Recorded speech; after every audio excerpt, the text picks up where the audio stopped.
I'm going to start with, especially for the folks who are here, the next time you talk to Mark Ziegler, find out if he's got clear water in his room and a roof over the top of him, and tell him we miss him. So please do that for me. We are halfway through the Mountain West Conference season, as everybody knows, and we found a way, different ways, different games to continue to win. Good teams do that, and we're hopeful that we will continue that trend. We're all smart enough to know that every game is challenging, doesn't matter where you play, and the result of winning, and we haven't had this for an infinite number of years. When you win a lot, people get excited when you come to town. That now is happening with us.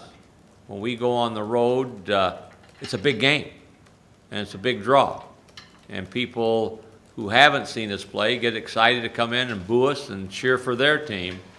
So the atmospheres in those gyms, and usually they say, well, it's the biggest crowd we've had all season, or the biggest crowd we're going to have, or have had in 2-3 years.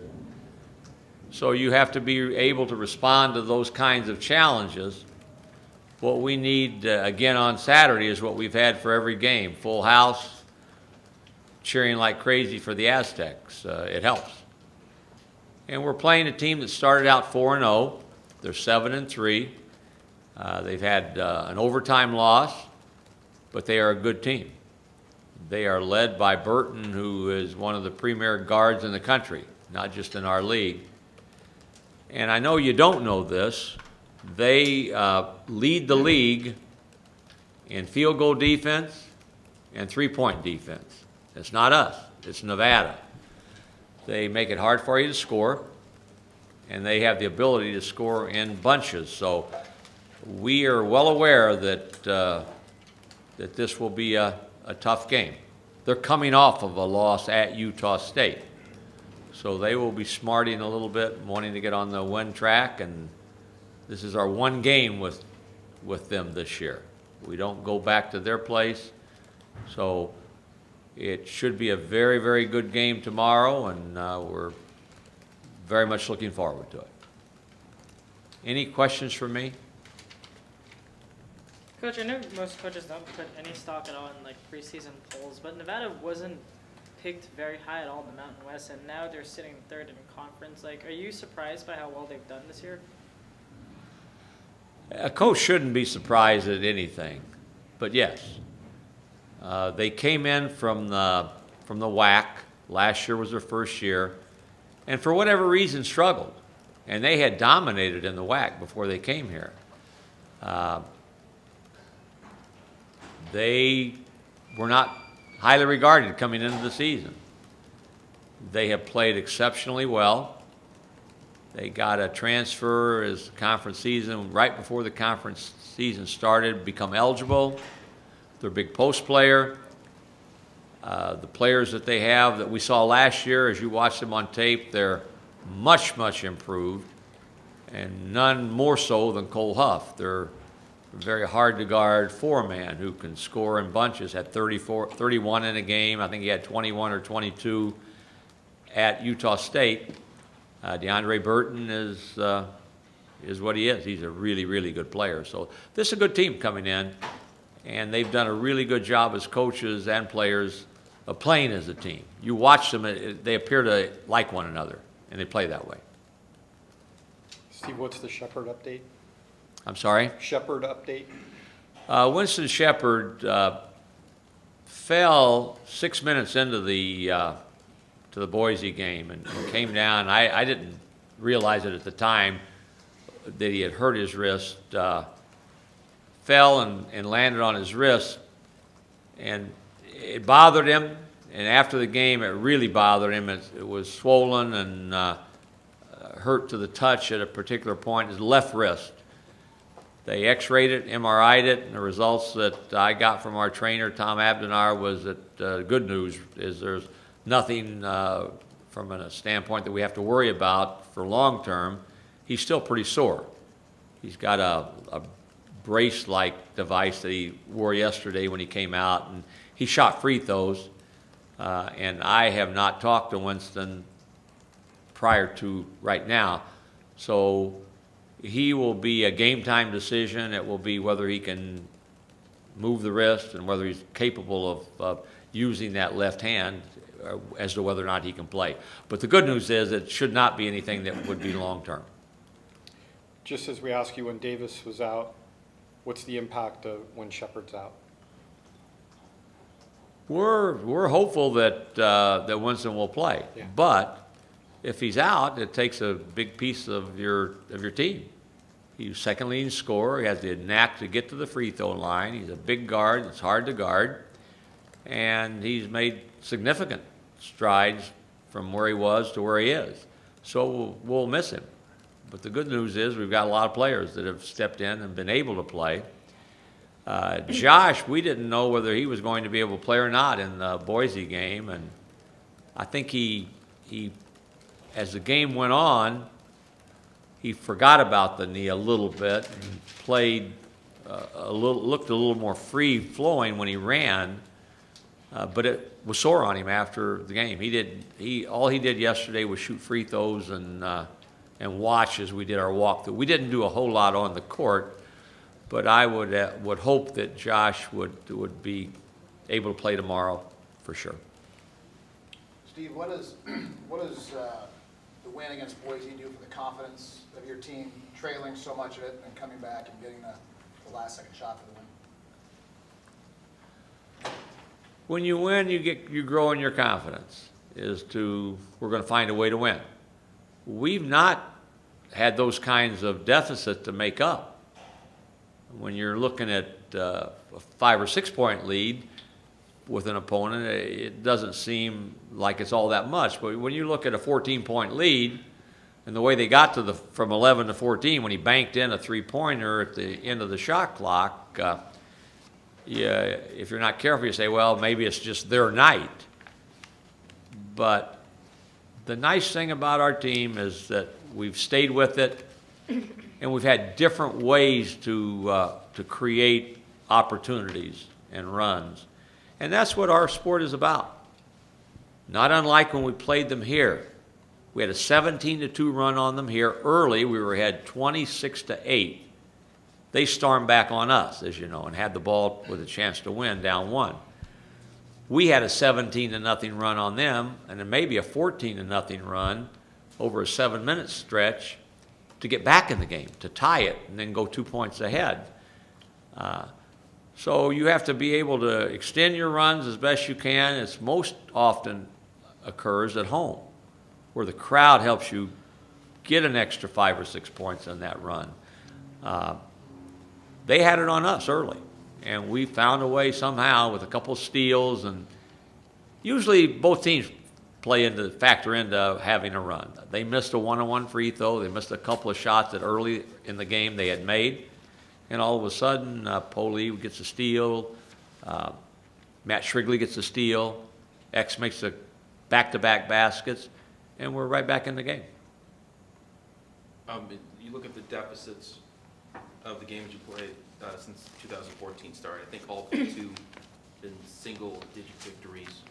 What tugs at you more, the fact that you persevere in these close games, or that they're close to begin with? I'm going to let you say that again for me. The joy of winning these close games. How does that work for you battling, hey, we won these close games, we persevered, versus why were these games close in the first place when we should have taken control and just won the game? If we could shut out every opponent, I'd be the happiest guy in America. Doesn't happen. Would I like for us to make more perimeter shots? Absolutely. Doesn't always happen. So you have to, when you come back after a game, it's always easier to hit hard on what you're not doing with teaching points when you've won. They're more receptive. They're less you know, squirmy in their seats when you say you didn't do this, you didn't do that, you didn't do this, when you can then show them things they did do in order to win. So you come back and you show them. How did they get an early lead? We were on our heels.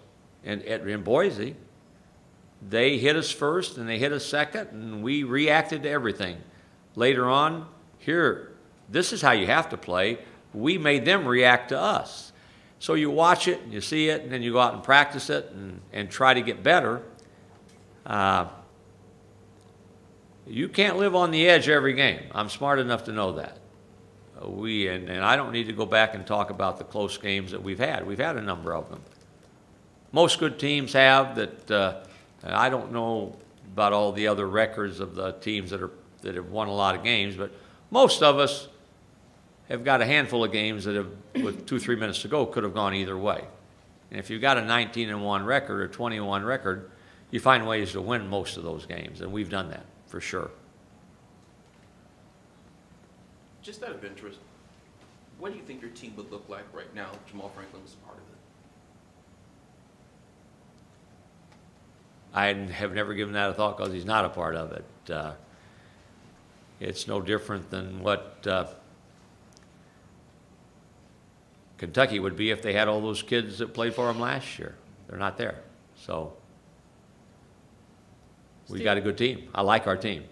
And the nice thing about most good teams is when there are departures of your better players, somebody else all of a sudden now is the guy getting 15 shots as opposed to getting 5 shots. And hopefully they'll play the way X has been playing for us to make those 15 shots productive for you. Steve, was it encouraging to see that your team shot in terms of field goal percentage better than they had since I think the St. Catherine game last game? Our field goal percentage? Seemed to be falling more for you guys against Boise. I talked before the game. You watch us in practice and spot shooting, and we look like we can shoot it with anybody in the country. And I'm positive by nature, and I talked about that before the game, that we are going to go out tonight and we're going to shoot the ball and we're going to shoot it in. You're going to make shots. And we had stretches, obviously, where we did 13 for 19 we were in the second half in that game. And they weren't all layups. They were some difficult shots that we were able to make. If you don't trust yourself and believe every shot you take is going to go in, don't take it. And we also talked about we're too good to settle. You've got to eliminate 7 to 8 shots a game collectively that are shots that aren't great shots, especially early in the shot clock. When the shot clock runs down, you have to take what's there. But I think at times every team sometimes will settle for the quick, okay shot rather than saying, okay, we're going to see if we can get a great shot. Doesn't mean when you get your shot, and the most important thing with our team, what is your shot? What is your shot? What are you best at? And if you have that early, take it. If you get something that's not characteristic to what you know you're really better than anybody at, then pass it up the first time. But if you got a wide open shot and you're a three-point shooter, shoot it. Don't pump fake and dribble it. Shoot it. So I think you have to give kids freedom to be players and think and play. You can't be afraid to miss a shot either. But we did. We shot the ball well, and we looked like we shot it with some confidence, too, as we were taking them. See, Polee obviously put himself in the spotlight by making that shot. What have you seen from him this year? How has he done relative to your expectations? Dwayne has gotten an opportunity to play. And that's what we all, if we're a player, you crave for. Give me a chance. Put me out there. If you don't have a chance to play, then you don't have a chance to make a shot. You get a chance to play by creating a perception every day in practice that you're reliable, dependable, and you're going to perform because you perform in practice. Then when you get your chance in games, there's added stress that you have to perform to have that run go longer and to get that second and third run. Shouldn't be, but I'm smart enough to know there is. So you try to take that stress away. Don't worry about whether you make it or miss it. If it's your shot and you're a good player, do what you do. And I think Dwayne has grown in confidence. Obviously, he's getting a chance. He had a couple games where he didn't even play. Where now he's the first guy that we think of to get in off the bench in that early rotation, and he's performed, which gives him and me confidence that he'll be in early again and perform again. You spoke of confidence a couple times. Was confidence an issue, do you think, at some point for him as far as needing more? Well, I mean, any time you don't get to play, you worry. Well, what is it? Why is it? Even when you talk, player coach, you got to play. You got to be on the floor to really feel good about yourself. Dwayne Polee knows he's a good player. He knows he's a good player. So the nice thing about Dwayne, and I've said this before, you couldn't meet, and he's not the only one, but you're talking about him. He's such a wonderful young guy. He's had a couple of games where he didn't get to play, and you would not know it by his demeanor in the locker room after the game. When we win, he's happy. And if you're that way, then when your time comes, you're not going to be edgy and fidgety. You're going to play. And I'm proud of what he's done. Happy for him as well as for us. Coach, you mentioned that with winning comes a little bit of notoriety. How have you, how have the players adapted to that, and what do you tell them to kind of keep them grounded? Players are like coaches or are like fans. They love people talking about them good. And when you win, they'll usually talk good about you.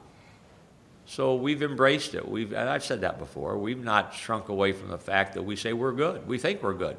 And we are hungry to get better. So we like the fact that we're now rated in the top 5. We're rated 5th in the country. And if we keep winning, who knows what could happen. We're also wise enough to know that if we don't keep winning, the opposite will happen. And you can't make that pressure. You have to. There's a subtle kind of pressure with that, but you have to. You have to thrive on that. I think anybody that does anything successfully, there's pressure that comes from the outside world, but also more from themselves to be as good as they can be, and not worry about what others are saying. And that's what we've tried to do. But we've talked about it. We've talked about. You want to go from good to great, you got to keep performing. And you do that when nobody's watching on the practice floor. That's the most important thing, and that sometimes is the hardest thing. Whereas a coach even, you kind of say, well, do I have to harp on that after we just won? And if you don't, then you're going to have some slippage that nobody can afford. And the players know that. They've been terrific, led by our veteran guys.